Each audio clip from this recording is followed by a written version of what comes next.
Global skill development mission में आपका स्वागत है। अब हम बात करेंगे अपने तीनों लूप्स के स्ट्रक्चर की। यदि हम तीनों लूप्स का प्रयोग करना चाहते हैं तो उसके पहले हम इनके स्ट्रक्चर्स की जानकारी होनी चाहिए। सबसे पहले हम फॉर लूप की बात करते हैं। यदि आप यहाँ ध्यान दें तो फॉर लूप का ब्लॉक अवेलेबल है जिसमें हमारे पास इनिशियलाइजेशन, सेमीकोलन, कंडीशन, सेमीकोलन और आइट्रेशन तीनों पार्ट्स को फॉर की राउंडेड ब्रैकेट्स में दिया गया है। इसका अर्थ यह है कि हम तीनों पार्ट्स को यहाँ स्पेसिफाई कर देंगे और जो कार्य हम करना चाहते हैं उसको फॉर लूप के ब्लॉक में यहाँ फॉर लूप के ब्लॉक में स्टेटमेंट्स के रूप में शामिल कर देंगे। जैसे कि उदाहरण हमारे पास नीचे है, हमने एक इंटीजर काउंटर लिया है वेरिएबल और फॉर लूप में काउंटर में 1 असाइन कर दिया है क्योंकि हमारा इनिशियलाइजेशन पॉइंट 1 है। काउंटर हमारा 50 तक जब तक नहीं पहुंच जाता या जब तक 50 के बराबर नहीं हो जाता तब तक चलेगा हमारा काउंटर, और काउंटर 1-1 के इंक्रीमेंट से आगे बढ़ेगा। और वो करेगा क्या? जो फॉर लूप की ब्लॉक में स्टेटमेंट शामिल हैं वो सब कार्य करेगा। अर्थात फॉर लूप के ब्लॉक में जितनी भी स्टेटमेंट हम शामिल करेंगे वो सारी स्टेटमेंट्स दोबारा एग्जीक्यूट होंगी जब तक हमारी लूप चलती है। इसी तरह से यदि व्हाइल लूप का स्ट्रक्चर देखें तो तीनों पार्ट यहाँ भी यही है। इनिशियलाइजेशन हम इसमें बाहर रखते हैं, व्हाइल के राउंडेड बॉक्स में हम सिर्फ कंडीशन दे रहे हैं। उसके पश्चात व्हाइल का ब्लॉक है जिसमें हम उस कार्य को रखते हैं या उन स्टेटमेंट्स को रखते हैं जिन्हें हम बार बार करना चाहते हैं। इसके साथ ही यहाँ पे आइट्रेशन भी ब्रैकेट के अंदर ही, ब्लॉक के अंदर ही शामिल है। एग्जांपल यदि देखें तो देखें, इंटीजर काउंटर इक्वल टू 1 हमने बाहर रखा है, एक वेरिएबल क्रिएट किया है इंटीजर डेटा टाइप का, उसमें 1 असाइन कर दिया है क्योंकि इनिशियलाइजेशन पॉइंट है। जब तक हमारा काउंटर 50 से छोटा है और 50 के बराबर नहीं हो जाता तब तक ये लूप कंटिन्यू होता रहेगा। और लूप को आगे बढ़ने के लिए तीसरा पार्ट, आइट्रेशन वाला पार्ट, यहाँ पे व्हाइल ब्लॉक के अंदर ही इसको लिया गया है। कार्य जो करना है, हेलो फ्रेंड्स को बार बार प्रिंट करवाना है, तो यहाँ पे सी आउट के द्वारा हेलो फ्रेंड्स को भी प्रिंट करवाया गया है। और जो स्टेटमेंट्स हम चाहते हैं बार बार एग्जीक्यूट हो व्हाइल लूप के ब्लॉक के अंतर्गत हम उनको लिखते हैं। डू व्हाइल लूप का स्ट्रक्चर भी हमारे पास उपलब्ध है। इनिशियलाइजेशन इसमें व्हाइल लूप की तरह बाहर किया गया है। इस लूप को डू से स्टार्ट किया गया है, फिर ब्लॉक और फिर लास्ट में व्हाइल वाली कंडीशन को लास्ट में दिया गया है जिसमें हम कंडीशन को राउंडेड ब्रैकेट्स में मेंशन करते हैं। और सबसे इंपॉर्टेंट बात यदि आप देख, इस लूप के लास्ट में सेमीकोलन का प्रयोग किया गया है इस लूप को एंड करने के लिए।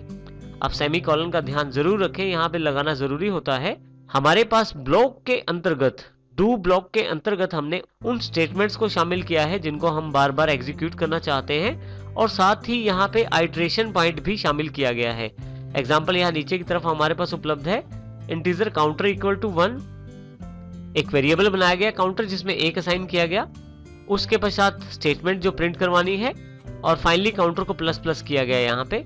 इसी के साथ यहाँ पे नीचे देखें तो यहाँ पे कंडीशन नीचे की तरफ मेंशन की गई है। तो इस प्रकार हम इन स्ट्रक्चर्स का प्रयोग करते हुए इन लूप्स का प्रयोग कर सकते हैं।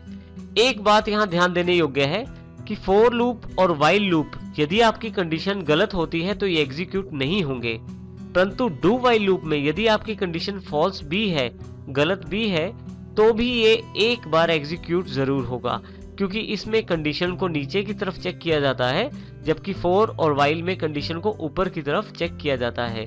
इस प्रकार हम इनके स्ट्रक्चर्स का प्रयोग करते हुए अपने प्रोग्राम्स में इनको शामिल कर सकते हैं। आइए सबसे पहले हम for loop 1.cpp का प्रोग्राम देखते हैं। इस प्रोग्राम को यहां से हम शुरू करते हैं। सबसे पहले 2 हेडर फाइल्स इंक्लूड की गई, iostream.h, conio.h। उसके पश्चात यहाँ पे void main फंक्शन शुरू किया गया है, लास्ट में void main फंक्शन को क्लोज कर दिया गया है। बीच में हमने इंटीजर काउंटर लिया है, और यदि आप लूप की तरफ देखें तो यहाँ पे हमने फॉर का ब्लॉक नहीं बनाया क्योंकि एक ही स्टेटमेंट है हमारे पास प्रिंट करवाने के लिए। एक से अधिक स्टेटमेंट हो तो हम यहाँ पे ब्लॉक का प्रयोग कर सकते हैं। देखिए, फॉर लूप में सबसे पहले इनिशियलाइजेशन पॉइंट काउंटर में 1 असाइन कर दिया है, उसके पश्चात जो कंडीशन है वो मेंशन की गई है जो लेस देन और इक्वल टू 50 तक जाती है, और इसी तरह से काउंटर में 1-1 जोड़कर हमने लूप को आगे बढ़ाया है। और हर बार हेलो फ्रेंड्स को प्रिंट करवाया जाएगा जब तक ये लूप चलती है, और फाइनली गेट ch के साथ हमने यहाँ पे void main को क्लोज कर दिया है। अब हम for loop 1.cpp को प्रैक्टिकल रूप में देखते हैं।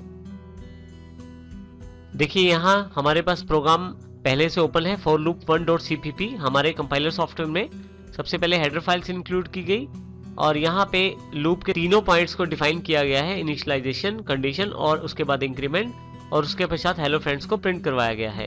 अब यहाँ पे हम कंट्रोल F9 से प्रोग्राम रन करते हैं।